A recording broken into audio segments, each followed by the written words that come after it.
हुई थी, आज किन किन मुकदमात में खान साहब की बरियत हुए, बताइएगा सबकी तरफ। बहुत शुक्रिया जी, बड़ी नवाजिश जी। बिल्कुल जी, कल इमरान खान साहब के 2 केसेस जो हैं उनमें इमरान खान साहब की बरियत की दरख्वास्तों के ऊपर आर्गूमेंट्स हुए और इमरान खान साहब की उन 2 मुकदमात में बरियत हो गई और 2 मुकदमात और थे जो सुहेब बिलाल रांझा साहब के पास लगे हुए थे, उनमें भी कल आर्गूमेंट्स मुकम्मल हो गए थे।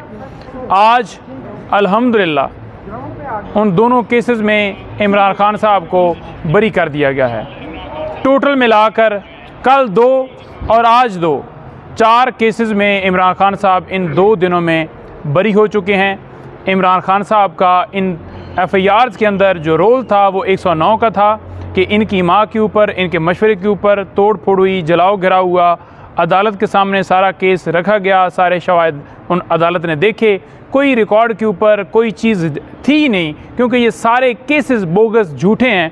तो अदालत ने इमरान खान साहब को बरी कर दिया है। एक बार वो बताइएगा, क्योंकि कल हमने वो सारी हियरिंग देखी तो उसमें गवाहान का भी जिक्र हुआ कि इतने अरसे से कोई गवाह भी पेश नहीं किया गया और भी बड़ा ऑपरेशन हुआ इस केस से। थोड़ी समात में बताइए कि जो दूसरी साइड है वो कुछ पेश कर सके इतने अरसे में। देखें, ये सारे केसेस अगर आप साइफ़र केस का अंदाज़ा लगा लें तो इसमें भी मुझे बताएं कि प्रोसिक्यूशन कोई चीज़ पेश कर सकी है, क्या साइफ़र सामने पेश हुआ है। इसी तरह से ये जो मुकदमात थे जो डिस्ट्रिक्ट कोर्ट के अंदर चल रहे थे, आपको बताऊं तो लॉन्ग मार्च के ऊपर जब ये लॉन्ग मार्च की खान साहब ने कॉल दी थी तो एक दिन में कोई 18-19 FIRs इमरान खान साहब के ऊपर दर्ज की गई थी कि आप पुरअमन एहतजाज नहीं कर सकते, आप क्यों आए हैं जी, आपको आइन जो है वो हक़ नहीं देता यहाँ पर पुरअमन एहतजाज का। दूसरी जमातों को है, क्योंकि आइन के अंदर लिखा हुआ है कि पीपल्स पार्टी भी कर सकती है, नून लीग भी कर सकती है, JUI भी कर सकती है, वो सुप्रीम कोर्ट के ऊपर हमला भी कर सकते हैं, उनको कोई पूछ नहीं सकता।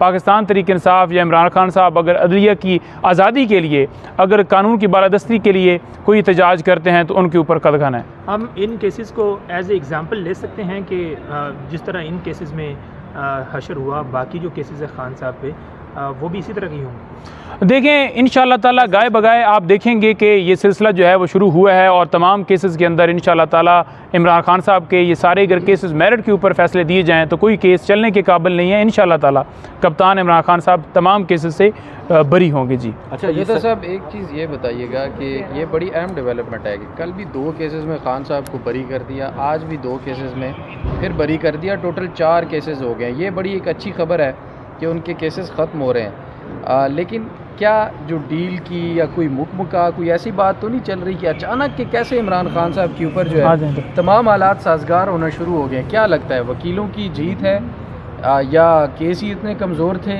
या किसी डील का पेश खैमा है? देखें, किसी सूरत डील का कोई पेश खैमा नहीं है।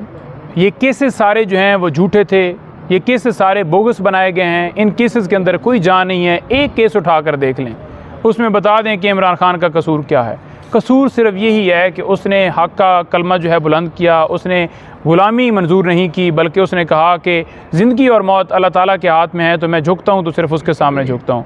इसी का खुमियाजा भुगते हुए उन्हें जो है मुख्तलिफ़ मुकदमात में जो है वो अंदर कर दिया गया। 200 के करीब मुकदमात बनाए गए और अभी अगर टोटल मैं आपको बताऊँ तो 4 मुकदमात हैं जिनमें इमरान खान साहब की अभी जो है वो गिरफ़्तारी डाली गई है और टोटल जो है वो 9 केसेस ऐसे हैं। उन 9 केसेस के अंदर प्री रेस्ट बेल्स जो हैं वो खान साहब की चल रही हैं। उसके अलावा किसी और केस में इमरान खान साहब की गिरफ़्तारी नहीं है। प्री रेस्ट बेल की हद तक जो केसेस चल रहे हैं उनमें गिरफ़्तारी नहीं है। 4 केसेस हैं जिनमें सिर्फ गिरफ़्तारी है और अगर ये सज़ाएँ सस्पेंड होती हैं और जो अलकादर ट्रस्ट केस है, चौथा केस, अगर उसमें बेल होती है तो फिर इंशाअल्लाह ताला कप्तान इमरान खान को रिहा होने से कोई नहीं रोक सकता।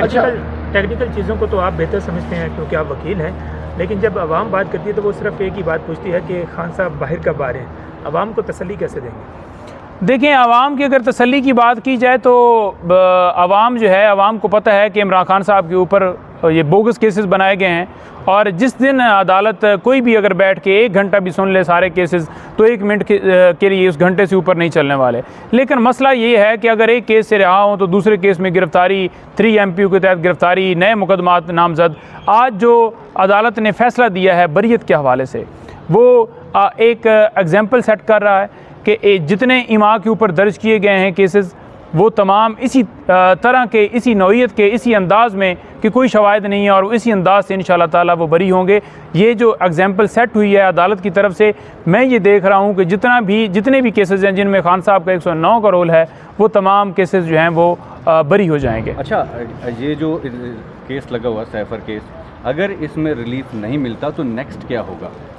देखिए, साइफर केस के अंदर अगर कोई अदालत उस तरफ जाती है, मैं तो नहीं समझता कि अदालत को उस तरफ जाना चाहिए, क्योंकि अदालत ने ये एडमिट किया है कि जिस तरह से ट्रायल कोर्ट ने केस चलाया है रात 9 बजे तक और जिस तरह उजलत में फ़ैसले दिए गए हैं, कोई समझ से बाहर है बात के जज साहब को क्या जल्दी थी। और ये चीज़ें ऑन रिकॉर्ड हैं कि कोई अगर शवाहिद मिलते हों कि वो साबित करते हों कि ऑफिशियल सीक्रेट एक्ट का इतलाक़ होता है तो फिर तो केस चले। जब अदालत के अंदर ये सारी चीज़ें आ गई हैं कि यहाँ पर ना इतलाक़ होता है, ना इनका कोई जुर्म है, ना साइफर रिकॉर्ड के ऊपर है, और जिस तरह से गवाहों के बयानात लेकर 8 दिनों में 25 गवाह भुगताए गए हैं, वो सारी चीज़ें देख रही है, तो उसके मुताबिक मैं ये समझता हूँ कि ये सज़ा जो है सस्पेंड होनी चाहिए और अदालत को करना चाहिए। ये लिंगर ऑन का जो मामला है कि कभी किसी का पेट ख़राब है, कभी किसी की तबीयत नासाज है, कभी कोई छुट्टी पे है, कभी कोई जज छुट्टी पे है, तो ये सारे बहाने ख़त्म हों। ये सारे नोटिस और कार्रवाइयाँ जो चल रही हैं कि उसको बुला लें, इसको बुला लें, अब जो है फ़ैसला दिया जाए, क्योंकि इस वक्त जो मुल्क के अंदर सूरत हाल है वो क्या है। अच्छा, इकॉनमी आपकी कहाँ पर खड़ी है? मुल्क के अंदर इकॉनमी, आपकी मईशत तब ठीक होगी जब आपके मुल्क के अंदर कानून होगा। अगर रिलीफ मिलता है इमरान खान साहब को इस केस में, तो प्रोसिक्यूटर की जानिब से प्रोसिक्यूटर सुप्रीम कोर्ट जाएगा, तो उसके लिए तैयारी है?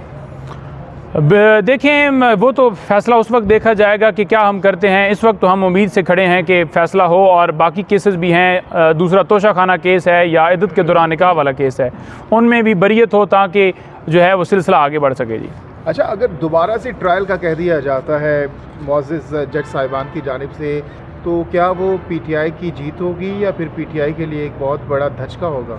देखें, पीटीआई के लिए तो अगर देखा जाए तो ना पाकिस्तान तहरीक इंसाफ का कोई कसूर है उसमें और ना ही वकला का कसूर है। कसूर अगर रिवर्ट होता है या कोई इस तरह की सूरत हाल बनती है तो फिर अदालत के ऊपर ये ज़िम्मेदारी है कि वो क्यों रिवर्ट करेगी, कोई रीज़न भी तो हो। जब केस यहाँ पर चल रहा है और मेरिट के ऊपर डिसाइड जो है वो करना चाहिए, तो मेरिट की हम उम्मीद रखते हैं कि मेरिट के ऊपर फ़ैसला दिया जाए।